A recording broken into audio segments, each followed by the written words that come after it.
Good evening from the newsroom. The news for this Tuesday, 11th of June. 16 families have received keys to their new house in the Villas Prosperité complex situated at Bobel in the Belom district. A ceremony was held this afternoon to hand over the keys to the families. This was done in the presence of President Wevalram Kalawan, Vice President Ahmed Afif, the Minister for Land and Housing, Billy Rangasamy, the district's MNA, Sendia Risol, other ministers and government officials. The project was undertaken by the Furai Construction Company. This project comprises of 16 units. There's 8 two-bedroom and 8 three-bedroom behind us. And it just cost us just a shave above 16 million rupees. So it was a project well delivered if you think about all the retaining walls that we've included in this project. We pay a lot of attention to inclusivity. So there's ramps leading to all the units, down to the lower level as well, just to make sure that we also capture that in all our projects moving forward. And also we've incorporated some external solar lighting system to make sure the place remains well lit up, secure, safe for our inhabitants and also for the community as a whole. So it's a significant investment, obviously, and for our part of our affordable housing projects that we are executing across the country. Later in the year, we will see a few more of these villages coming to fruition, where we will be proudly opening a few more in weeks to come. The leadership at MLH has been driving the principle of sustainable development very aggressively, and this project demonstrates that principle as well. And in the way we've positioned our buildings, the way the architects have worked the layout and everything, to make sure we value engineer our project, we get value for money in the money that government invests in these projects. So I've captured some of the principles in this project. I know internally we've equipped this village with, like all our villages, with fire safety equipment, fire hose drills, emergency lights, and bear in mind this project is strategically located. We are within 20-30 minutes walk to Bovalon Beach, very close to the main road as well. So it's a wonderful project, well located. Taxi drivers have proposed several solutions to the services that they offer, especially at the airport, the port and at hotel establishments. This morning they met the minister responsible for tourism, Sylvestre Radegonde, and other officials from the tourism department to discuss these issues. They were particularly concerned about a lack of proper access to clients at the port and other transport businesses categories competing unfairly with them in places where they operate. Minister Radegonde says his department will liaise with other authorities to make them aware of these issues, especially at a time of the year when it's usually a low peak season for tourism arrivals. The public are asked to be more vigilant, especially the young people and their parents, due to the increase of the availability of the drug methamphetamine, which is in the form of a pill. The police have also noted that cocaine use is also on the rise. In a press conference today, Deputy Commissioner Ned Woods stressed that they are doing everything possible with the support of their partners to combat this scourge. The designated minister, Jean-François Ferrari, has explained that members of the defense forces should abide by the rules set by the force when it comes to their involvement in political activities. He said rules were necessary to avoid friction and maintain cohesion amongst members of the force. Minister Ferrari was answering a P&Q from the leader of the opposition, Sébastien Pillet, this morning.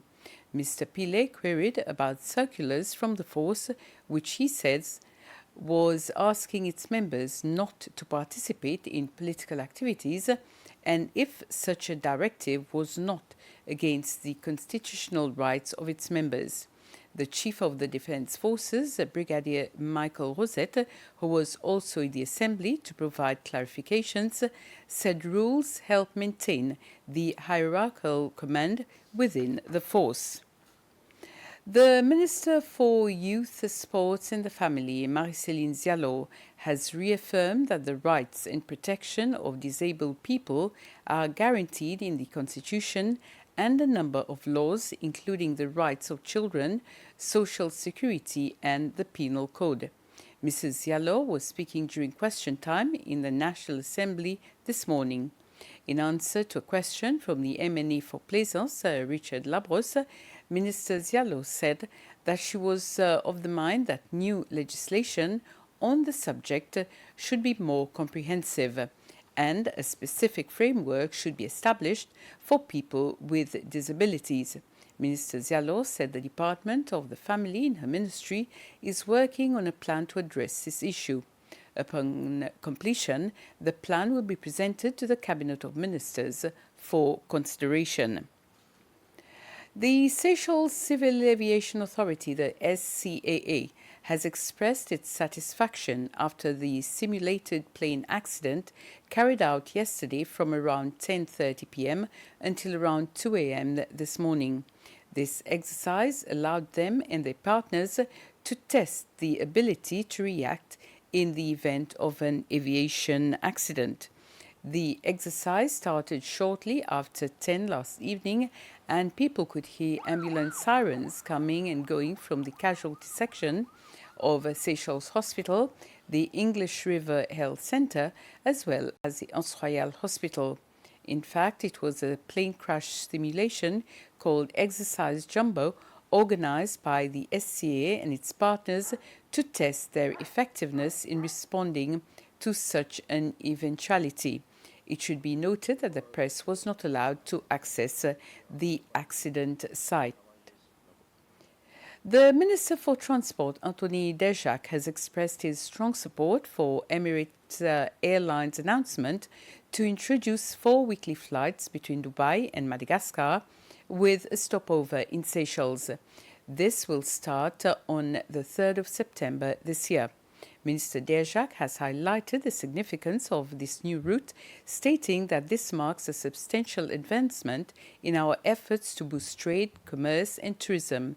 He said that this development is poised to enhance Seychelles' connectivity with key markets, fostering economic growth and cultural exchange. He further emphasized the importance of this initiative in the context of South-South cooperation in aviation. The new Emirates flight route is anticipated to position Seychelles as a pivotal travel and trade hub within the region, offering enhanced opportunities for business and tourism sectors.